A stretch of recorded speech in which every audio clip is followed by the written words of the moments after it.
Tidbits from TNT, Thursday morning, January 30, 2025.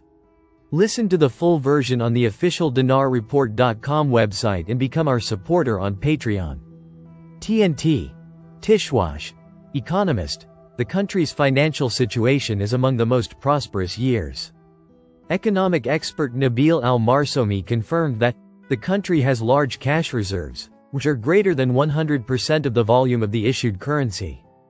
Al-Marsomi promised in a statement seen by Al-Masri today, Thursday, that the percentage for a country like Iraq that maintains cash reserves equivalent to between 20 and 40% of the volume of the issued currency is positive, indicating that the financial situation is reassuring as it has exceeded 100%, and thus the cash reserves in the country are very large.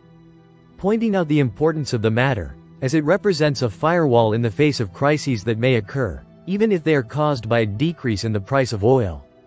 Al-Marsomi added, the central bank can provide a major source of protection for the Iraqi government if it needs some financial supplies by deducting remittances from government banks, explaining that the financial situation that the country is experiencing is among the most prosperous years in terms of foreign exchange reserves.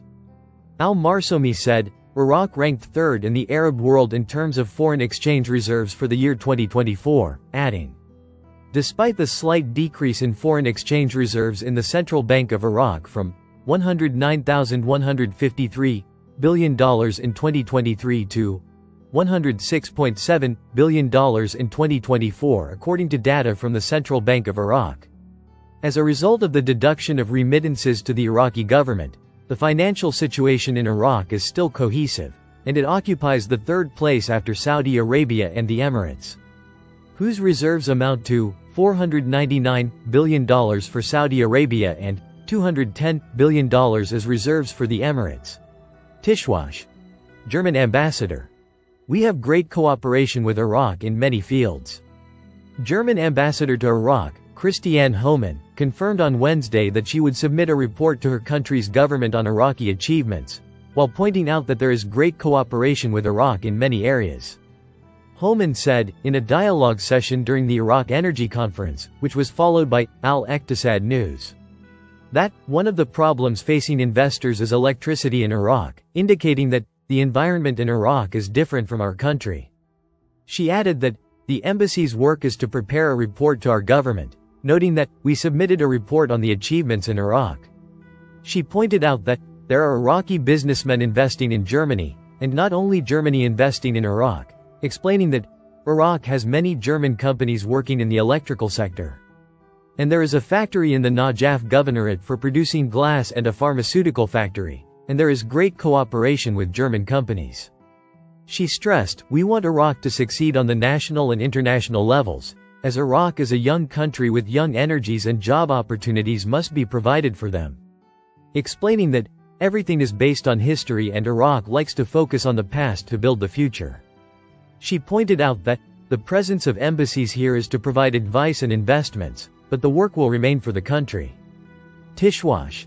Al-Sudani calls on the heads of parliamentary blocs to vote on the budget as received from the government without change. Prime Minister Mohammed Shia al-Sudani called on Parliament today, Wednesday, to approve the budget amendment without change. The Prime Minister's media office said in a statement received by Today's News that Prime Minister Mohammed Shia al-Sudani hosted a meeting at the government palace today, which included the heads of parliamentary blocs, in the presence of the Speaker of Parliament Mahmoud al-Mashadani, and his deputies Mohsen Ali al-Mandalawi and Shaqwan Abdullah.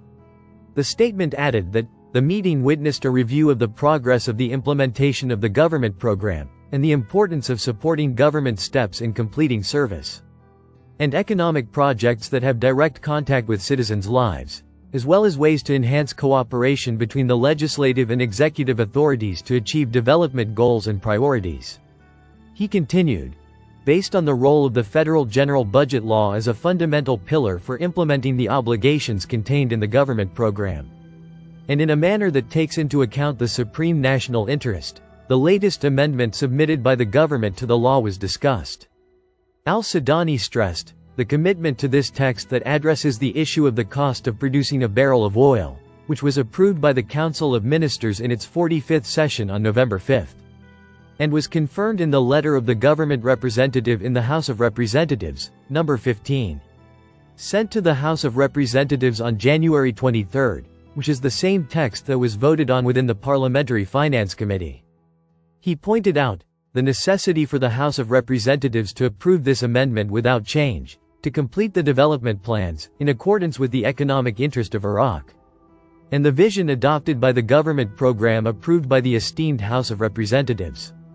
For their part, the Speaker of the House of Representatives, his deputies, and the heads of the parliamentary blocs expressed their support for the adoption of the government text sent to amend the federal budget law. They stressed supporting the government's plans and programs in a way that achieves the supreme interests of Iraqis everywhere. Listen to the full version on the official dinarreport.com website and become our supporter on Patreon. Source: Dinar Recaps.